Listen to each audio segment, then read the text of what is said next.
Vale, no es la moto con más caballos del mercado, tampoco es la más cómoda y desde luego tampoco es la más práctica, pero os aseguro que todo el mundo que ha probado mi moto se ha bajado diciendo lo mismo.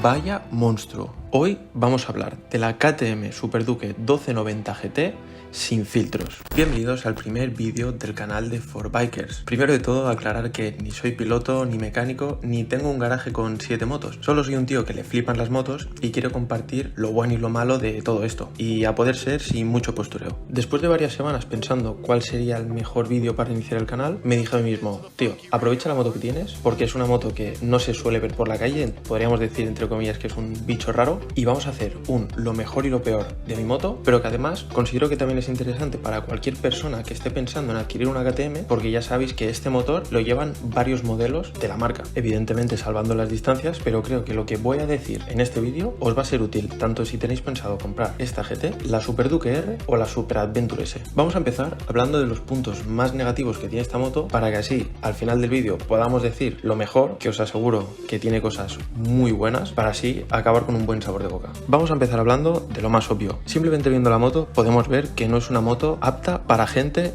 muy bajita, y por mucho que la gente diga, es una moto pesada. Y si mides menos de 1,75, eres una persona con una complexión tirando a normal y no tienes mucha práctica, te va a costar un poquito mover la moto en parado. Yo siempre opto por moverla desde fuera. Si te subes a la moto e intentas tirar hacia atrás, a mínimo que haya una pequeña inclinación en el suelo, te aseguro que no la vas a mover. Entonces, esto puede ser una limitación para, sobre todo eso, gente en la cual yo me incluyo, que somos un poco bajitos. Siempre tenemos que tirar a mover la moto desde fuera. ¿Es algo súper negativo? Pues la verdad es que no, porque al final es una moto que está pensada para hacer kilómetros, no para meterse por ciudad ni para estar todo el día moviéndola y desplazándola en los parkings. Pero sí que es verdad que no tiene el centro de gravedad especialmente bajo, como por ejemplo una GS con el motor boxer, ni se mueve tan ágil en parado como una Naked de media cilindrada. Así que vas a necesitar un poquito de fuerza y sobre todo mucho equilibrio para mover la moto en parado. El siguiente punto es la comodidad. Sí que es verdad que es una moto que en el nombre pone GT, pero seamos sinceros, no es una moto que esté pensada para recorrerte el mundo como una Africa Twin ni como una trail asfáltica, que a día de hoy en el mercado hay muchísimas. ¿Por qué? Muy sencillo. Primero de todo, la postura es una postura holgada, cómoda, pero sí que es verdad que si llevas una conducción un poco deportiva, las muñecas se acaban cargando un poco más de la cuenta. Segundo punto, el asiento. No es el asiento más incómodo, pero sí que es verdad que a la que llevas unos 200-250 kilómetros, el culo lo tienes cuadrado, que parece que vayas haciendo yoga encima de la moto para ir recolocando, y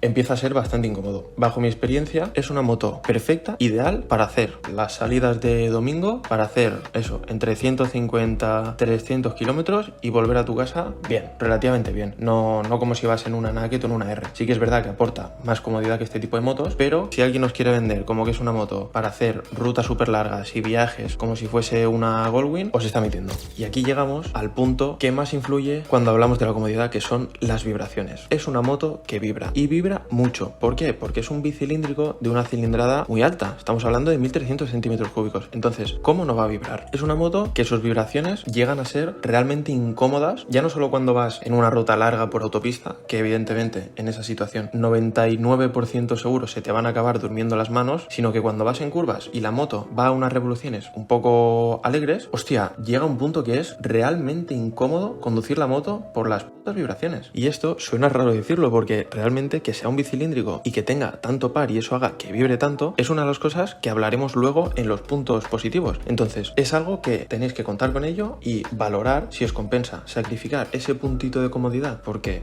la moto vibra, y otro tema también es que desprende bastante calor en parado, con esa respuesta y ese par que luego hablaremos, que de hecho es uno de los aspectos que más vamos a hablar en las cosas positivas. El último punto en la parte de lo peor entre comillas de la moto es la parte económica. Evidentemente cualquier persona que se compra una moto KTM sabe que si quieres llevar la moto en perfectas condiciones, hacer las revisiones y los mantenimientos en la casa oficial y llevarlo todo al día, va a costar una pasta. Es la realidad. KTM entra en el grupo de, no sé si BMW, Ducati y las motos más premium que más se pasan con el precio, pero mi experiencia personal es que tienes que preparar la cartera si quieres llevar la moto bien. Evidentemente, si le haces la revisión cada 10.000 kilómetros o año y medio, 2 años, años y no llevas mucho control, pues evidentemente no va a resultar una moto más cara que otras de mantener. Pero conociendo KTM y sabiendo lo delicadas que son, bajo mi punto de vista creo que es mejor hacer las revisiones cuando tocan, incluso un poquito antes, y asegurarte de que tienes moto para tiempo, porque si no llevas las revisiones al día, no lo llevas todo bien y sale alguna avería, ahí sí que vas a tener que preparar la cartera, porque cualquier tontería se te van 1000 pavos tranquilamente. Y hasta aquí la parte que no te cuentan en los anuncios o en las reviews de los canales de revistas de motos más grandes de España. Pero lo digo claro, a pesar de todo esto, yo estoy encantado con mi moto, porque la verdad es que cuando sales a carretera, abres gas y le retuerces un poco la oreja a la moto, se te olvida absolutamente todo lo anterior. Y a cualquier persona que haya hecho dudar mínimamente con las cosas que he ido comentando anteriormente, le invito a que vaya a un concesionario, que la pruebe, que se dé una vuelta y que luego me cuente. Porque al final, siendo realistas, a los que nos gustan las motos y los que somos moteros de hace mucho tiempo, no elegimos las motos de una manera lógica o con la razón. Las elegimos por sensaciones. Y cada moto tiene, bajo mi punto de vista, una personalidad y un carácter. Y esta es una moto con mucho carácter. Esta moto es una bestia vestida con traje. Entonces, cuando la vas conociendo y vas conduciendo, como que empiezas a perdonarle las cosas sin darle mucha importancia. Así que sí, nos vamos a meter ya de lleno en las cosas más positivas que tiene esta moto, que son muchísimas. La primera, como he comentado antes, tiene un par motor que da miedo. Os prometo que las primeras veces que me subí a la moto no tenía cojones a abrir gas a fondo, porque os prometo que acojona vivo. Es una moto que tiene tanta fuerza y tanta mala hostia abajo que necesitas como un periodo de adaptación hasta poder apretar mango a fondo. Es algo que no me había pasado nunca. Es como tener un tractor pero con esteroides. A nivel electrónico es una moto que, como muchas a día de hoy, lo lleva prácticamente todo. Modos de conducción, suspensiones electrónicas configurables, puños calefactables, quick shift para arriba o para abajo, asiento calefactable, en fin, es como llevar un ordenador dentro de la moto. Además, tiene una forma muy sencilla de configurar y entrar en los menús, porque va todo prácticamente con dibujitos de cómo afecta a la moto todo lo que va pasando. Incluso dentro de los ABS hay una opción de configurar solo el ABS delantero, es decir, que la parte de atrás te deje bloquear y se ve en una imagen de la moto desbloqueando solo la parte de atrás. Es decir, para gente que no tiene mucha idea o que no lleva mucho tiempo con la moto, sigue siendo muy intuitiva y fácil para adaptarte prácticamente en la primera salida. Dentro de la parte de las suspensiones electrónicas, he de reconocer que no tengo muchísima experiencia porque es la primera moto que llevo con tantas opciones y con tanta tecnología. Pero en líneas generales, el modo Sport sí que es bastante más duro que el resto de modos, pero entre el Comfort y el Street, yo personalmente no noto muchísima diferencia tampoco. En cuanto a los mapas de potencia, aquí sí que se aprecia muchísimo la diferencia cuando lo ponemos en Rain, Street o Sport. Sport es una salvajada, como he dicho, pero sin embargo, si lo ponemos en Rain, sí que se nota bastante que capa mucho el motor, y no es que entregue la potencia de una forma súper lineal, como si estuviésemos hablando de una Honda, pero sí que relaja bastante y aporta ese plus de seguridad, porque al ser una moto con tanto par, un día de lluvia, aunque podemos confiar perfectamente en las ayudas electrónicas que lleva, control de tracción, ABS